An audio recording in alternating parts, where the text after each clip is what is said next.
Salut tout le monde, bienvenue sur ma chaîne. Si tu es comme moi et que tu as lu la Genèse Melchisédek avec Abraham, tu t'es dit mais d'où il sort ce mec? Pourquoi il lui donne la dîme de tout? Ensuite t'es passé par les psaumes et que tu as lu sacrificateur d'après l'ordre de Melchisédek, et tu t'es dit mais je l'ai déjà lu dans la Genèse, qu'est-ce qu'il fout là et c'est quoi un sacrificateur selon Melchisédek?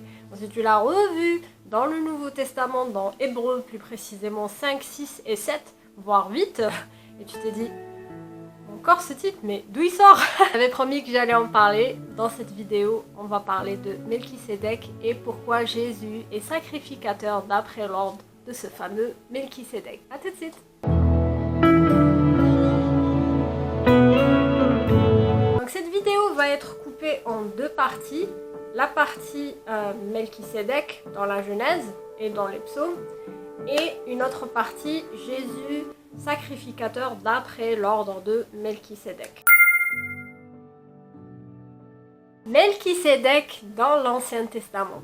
Bon, on va pas trop s'attarder sur la première partie, on va plus parler dans la deuxième partie, mais voyons voir dans la Genèse ce qu'il est dit là-dessus, ce qu'il est dit sur Melchisédek. Donc Genèse 14 du verset 18 vers 20, Melchisédek, roi de Salem, donc il est roi de la paix, premièrement, fit apporter du pain et du vin. Moi ça me rappelle Jésus, avec le pain et le vin. Vous savez, le faites ceci en mémoire de moi. Ensuite il est dit, il était sacrificateur du Dieu très haut. Il est donc sacrificateur et il est roi en même temps. Et un petit rappel pour le pain et le vin dont Jésus avait parlé, faites ceci en mémoire de moi. Mais ce que je remarque, ce que je vous ai mis en rouge, c'est il était sacrificateur. Il était, c'est conjugué au passé. Maintenant, je ne sais pas si c'est une fausse traduction, si ça a été vraiment traduit comme ça, de manière juste et correcte, mais on le met en rouge parce qu'on remarque qu'il était sacrificateur. Ensuite il dit, il bénit Abraham et dit, béni soit Abraham par le Dieu très haut, maître du ciel et de la terre. Béni soit le Dieu très haut qui a livré tes ennemis entre tes mains, et Abraham lui donna la dîme de tout. Alors béni soit le Dieu très haut, parce qu'au départ je pensais que c'était Dieu, ce Melchisédek. On verra plus loin pourquoi je dis ça. Mais je crois pas que Dieu va se bénir lui-même. Il va pas dire béni soit le Dieu très haut alors qu'il est lui-même Dieu. Je ne pense pas. Par contre, ouais, c'est probable que ce soit Jésus, parce que un peu plus loin, on verra à l'image du Fils de Dieu. Oh, on n'en parle pas beaucoup là, mais on remarque ça en tout cas. Qui a livré tes ennemis entre tes mains, et Abraham lui donne la dîme de tout. On va comprendre plus tard pourquoi il lui donne la dîme de tout exactement. Alors on va commencer par savoir ce que c'est que le souverain sacrificateur dans l'Ancien Testament. Un souverain sacrificateur, c'est celui qui prend le sang des animaux pour l'offrir à Dieu, l'offrir à l'autel, pour effacer le péché du peuple. On est bien d'accord. C'est aussi le seul qui peut rentrer dans le lieu très saint. Je vous avais dit dans une vidéo, je ne me rappelle plus laquelle, je vous mettrai le i ici, que là où il y avait la présence de Dieu à l'époque de Moïse et d'Aaron, avant qu'ils construisent le temple à l'époque de Salomon, c'était pareil, mais il n'y avait pas le temple. Il y a la partie où on fait les sacrifices, il y a le lieu saint et les lieux très saints. Vous voyez? Et donc le souverain sacrificateur est le seul à pouvoir rentrer dans le lieu très saint. Et on lui mettait d'ailleurs une corde de peur qu'il crève là-bas et qu'on ne puisse pas aller le chercher. Du coup, on le tirait avec la corde s'il devait justement mourir là-bas. Entre parenthèses, on rentre pas là-dedans, mais entre parenthèses. Et maintenant, troisièmement, le souverain sacrificateur vient de la tribu de Lévi. Ça a toujours été comme ça dans la loi. Il vient pas de la tribu de, je sais pas, Gad. Il vient de la tribu de Lévi, toujours, dans ce cadre-là. Maintenant, voyons voir pourquoi on dit que Jésus est sacrificateur d'après l'ordre de Melchisédek. C'est ce qui nous intéresse et c'est là qu'il faut se concentrer. Donc, comment Jésus, qui vient de la tribu de Juda, la tribu de Juda, c'est la tribu d'où sortent les rois, parce que Jacob, Israël, donc, avait 12 fils, et avant de mourir, il les a tous bénis un à un. Et lorsqu'il a béni Juda, il lui a dit, ta postérité, ça sera une postérité royale, c'est de toi que sortira les rois. Or, le premier roi d'Israël n'était pas sorti de la tribu de Juda, mais de la tribu de Benjamin. Pourquoi? Parce qu'il y a eu ce problème-là du type qui avait eu des relations sexuelles et Dieu lui avait dit 10 générations, un truc comme ça, bref, ta postérité ne sera pas royale tant que les 10 générations-là, ils passeront pas. On rentre pas là-dedans. Mais le premier roi d'Israël, à cause de ça, était venu de la tribu de Benjamin. Mais tous les autres, de David, Salomon, etc., mon chat qui fait ses griffes, viennent de la tribu de Juda. Alors, comment est-ce que quelqu'un qui viendrait de la tribu de Juda, la tribu d'où sortent les rois, peut devenir sacrificateur alors que les sacrificateurs viennent de la tribu de Lévi? Eh bien, il faut comprendre que les sacrificateurs viennent de deux rangs différents. Il y a les sacrificateurs terrestres et il y a les sacrificateurs célestes. Je vais te dire pourquoi. Melchisédek, quand on regarde bien dans Hébreu, il est bien dit qu'il n'a ni mère, ni père, ni... Attends, on va aller voir le verset. Donc, Hébreu 7.2, il dit, en effet, ce Melchisédek, blablabla, bla, bla, bla, bla. Au verset 3, il dit, qui est sans père, sans mère, sans généalogie, qui n'a ni commencement de jour, ni de fin. Donc, il n'a ni père, ni mère, il n'est pas terrestre, il est céleste, on est bien d'accord. Qui est rendu semblable au Fils de Dieu. C'est pour ça que je vous avais dit que je pense que c'est Jésus, mais ce n'est que ma pensée. Mais qui est rendu semblable au Fils de Dieu, ce Melchisédek demeure sacrificateur à perpétuité. Ça veut dire qu'il est sacrificateur, mais il n'est pas un sacrificateur terrestre, parce qu'il n'a pas de père, il n'a pas de mère, il n'a pas de généalogie, je vais y arriver. Il n'a pas de commencement de jour, ni de vie, ni de fin de vie. C'est pour ça que je dis qu'il y a deux rangs. Dieu a mis en marche, en route, deux rangs de sacrificateurs. Donc les sacrificateurs de Lévi selon la loi terrestre et les sacrificateurs, le sacrificateur Melchisédek et Jésus, on va le voir plus tard, qui sont célestes, ni père, ni mère, nana. Alors que la tribu de Lévi, ils avaient un père, une mère à chaque fois. Hein. C'était fils d'eux. Hein. C'était pas... ils mouraient à chaque fois, donc ils devaient donner le travail à la postérité, à la personne qui vient après eux, leur fils, et ainsi de suite. Alors que dans le truc céleste, non, ils n'ont ni commencement ni fin, c'est Jésus tout court. Alors, voilà. Et pourquoi je dis ça aussi? Parce que figurez-vous que ce qu'on voit dans les nombres lévitiques et ainsi de suite, l'Exode aussi, le tabernacle, c'est une maquette. Je vais vous expliquer pourquoi. Quand vous allez chez un architecte et que vous voulez construire une villa par exemple, l'architecte il vous construit votre villa mais il vous fait un dessin. Parfois même il vous fait une maquette de la villa en question. Donc vous avez la miniature, la maquette de la villa et la grande villa. On est bien d'accord. Et bien c'est exactement pareil avec le tabernacle. Vous avez le petit tabernacle où il y a... Dieu, la présence de Dieu, là où on voyait Dieu, là où le sacrificateur voyait Dieu, les deux anges sur le côté, et il était dans le lieu très saint. Et bien dans le ciel, au ciel, il y a exactement la même chose. Il y a la présence de Dieu, et au-dessus de lui, sur les côtés, il y a deux anges, voire trois anges, dont un qui est un ange déchu, on rentre pas là-dedans. Ça sera peut-être une autre vidéo, tiens. Il y a deux anges à ses côtés, exactement comme le tabernacle, on voit, c'est pareil. C'est pour ça que je dis qu'il y a un truc terrestre, quand vous voyez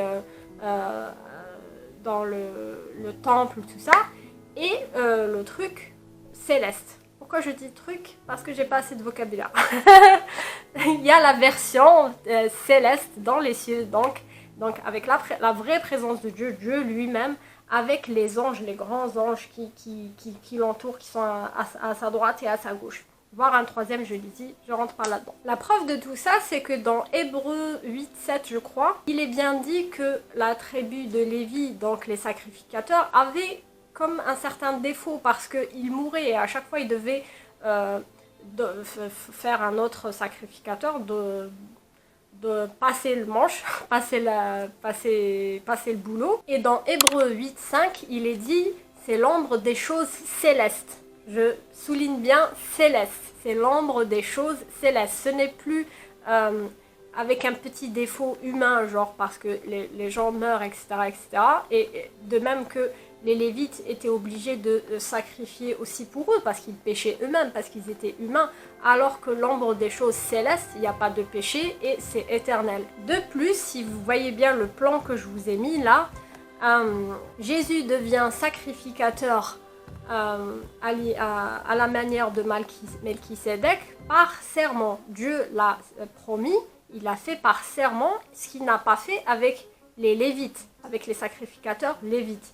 Il est bien dit dans Hébreux 7, 21, « Car tandis que les Lévites sont devenus sacrificateurs sans serment, Jésus l'est devenu avec serment, par celui qui lui a dit, « Le Seigneur a juré, il ne se repentira pas, tu es sacrificateur pour toujours, selon l'ordre de Melchisédek. » Et ça, il l'a dit dans les psaumes, c'est-à-dire que David, bien avant que Jésus vienne dans le Nouveau Testament, il l'avait vu tout ça, c'était comme une vision peut-être, je ne sais pas comment il l'a eu exactement, mais c'est juste formidable parce qu'il a eu cette vision-là du futur Jésus dans le Nouveau Testament, du Messie. On le voit même dans la promesse qu'avait fait Israël à son fils Judas, voyons bien dans... alors c'est dans la Genèse 49, 10, « Le Seigneur ne s'éloignera pas de Judas, le sceptre, oh mon Dieu, le sceptre ne s'éloignera pas de Judas, le sceptre c'est quelque chose de royal, ne s'éloignera pas donc de Judas, ni le bâton souverain d'entre ses pieds, jusqu'à ce que vienne le silo. » Je ne sais pas si on dit Shiloh, mais le silo et que le peuple lui obéisse. Le silo c'est le Messie. Après quand je vous dis choses terrestres et choses célestes, ce qui m'intrigue c'est que Abraham donne la dîme de tout à Melchisédek. Or, c'est qui donne la dîme de tout dans l'Exode ou Nombre ou je ne sais plus où, c'est les Lévites. Les Lévites qui reçoivent la dîme, qui sont censés la donner à Dieu, mais c'est les Lévites qui la reçoivent, c'est eux qui donnent la dîme de la dîme. Et ils la donnent à qui? Ils la donnent à Dieu. Or, là, c'est Abraham lui-même qui donne la dîme de la dîme à qui? À Melchisédek. Melchisédek qui représente le sacrificateur céleste. On est bien d'accord, donc terrestre, céleste, terrestre, céleste. Ah. Maintenant, vous allez me dire, quand est-ce que Jésus-Christ est devenu sacrificateur? Quand est-ce que ça s'est produit? Eh bien, je vais vous dire deux passages de la Bible. C'est lorsque Jean-Baptiste, qui a préparé le chemin de Jésus, il a bien préparé, Jean-Baptiste qui est fils de Lévi, fils de sacrificateur, haha, encore une allusion. Donc il est fils de sacrificateur, il prépare le chemin de Jésus et là il le met dans l'eau. Alors que oui, Jean-Baptiste lui dit c'est toi qui dois me faire le baptême, c'est pas moi qui dois te baptiser. Jésus lui dit fais ça pour le moment, c'est ce qui doit être fait. Mais à cette époque-là, il faut savoir que ce n'était pas le baptême chrétien comme on l'entend de nos jours. C'était pas un baptême au nom du Père, du Fils et du Saint-Esprit, c'était un autre baptême. C'était le baptême de l'Ancien Testament, c'était le baptême de Jean-Baptiste.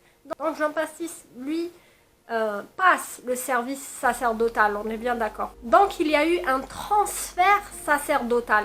Ça, c'est comme ça que ça s'est produit au commencement. Et la deuxième phase, c'était quand Jésus est mort sur la croix, il est allé au ciel et c'est là qu'il a donné son sang comme sacrifice et c'est là qu'il est entré dans le lieu très saint, donc dans le lieu céleste et pas le lieu terrestre, parce que c'était pas dans le temple qu'il a donné, mais pas dans le temple qu'avaient construit des hommes, mais c'était bien dans le lieu très saint, dans le temple de Dieu, dans le lieu des lieux célestes. Et c'est là qu'il a offert son sang comme sacrifice et qu'il est rentré donc dans la présence de Dieu comme souverain sacrificateur, comme faisait Aaron dans l'Ancien Testament, Exode, Nombre, Lévitique, lui seul, avec ses habits de souverain sacrificateur dans le lieu très saint. Et c'est ce que Jésus a fait une fois mort avant sa résurrection. Il est allé dans les lieux célestes, dans la présence de Dieu, en tant que souverain sacrificateur. C'est pour ça que nous n'avons plus à sacrifier des animaux comme faisaient les Lévites à cette époque-là, parce que Jésus est éternel. Les Lévites mouraient et ils devaient prendre un nouveau sacrificateur dans leur oh mon Dieu chez leurs enfants, alors que Jésus est éternel. Il fait ce sacrifice-là éternellement. C'est pour ça que, encore une fois, nous n'avons plus besoin de sacrifier des animaux. Et là, tu vas me dire, mais où c'est écrit dans la Bible qu'il est allé au ciel offrir son sang comme sacrifice? Eh bien, c'est quand Marie est allée le voir dans sa tombe. À un moment donné, il lui dit « Marie, ne me touche pas ». Pourquoi il lui dit ça? Au départ, quand j'avais lu ce passage-là, je me suis dit « C'est parce que c'est une femme, haha, parce que c'est une femme, ne me touche pas, femme ». Alors qu'il dit plus loin à Thomas, mets ta main sur mon côte parce que j'ai été percé. C'est pas normal. Mais en fait, c'est pas ça. C'est pas parce que c'était une femme. Jésus n'est pas comme ça. Attention, Jésus n'est vraiment pas comme ça. Il est exceptionnel, il est merveilleux. C'est pas parce que c'était une femme, mais c'était parce que il venait de mourir. Et à ce moment-là, avant qu'il la voie, il devait aller se sacrifier, donner donc son sang et rentrer dans la présence de Dieu pour être notre souverain sacrificateur. Et c'est pour ça qu'à ce moment-là, il ne pouvait pas être touché par Marie. Marie ne pouvait pas le serrer dans ses bras. « Oh Jésus, c'est super, tu es ressuscité !» Parce que, encore une fois, à ce moment-là, il faisait son service de souverain sacrificateur.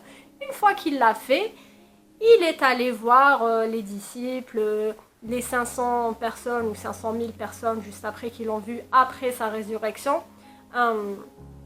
Après cela, ils ont pu voir Jésus normalement. Et il y a encore des personnes qui voient encore Jésus. Enfin, tout ça pour vous dire que c'était vraiment pas parce que c'était une femme. Et que je voulais aussi souligner que l'Ancien Testament et le Nouveau Testament, c'est une continuité. C'est pas parce que nous sommes chrétiens que l'Ancien Testament, c'est plus pour nous. Pour certains détails, effectivement, c'est plus pour nous. Il ne faut pas dire, je ne lis pas l'Ancien Testament, c'est pas pour moi, moi je suis chrétien. Si, lisez et le Nouveau et l'Ancien Testament pour bien comprendre le lien qu'il y a entre les deux. Voilà. Bon, j'espère que j'ai pas été trop longue. Là, je vois 21 minutes. Ah, mince. Je vous dis à la prochaine vidéo et souriez, vous êtes bénis. Ciao.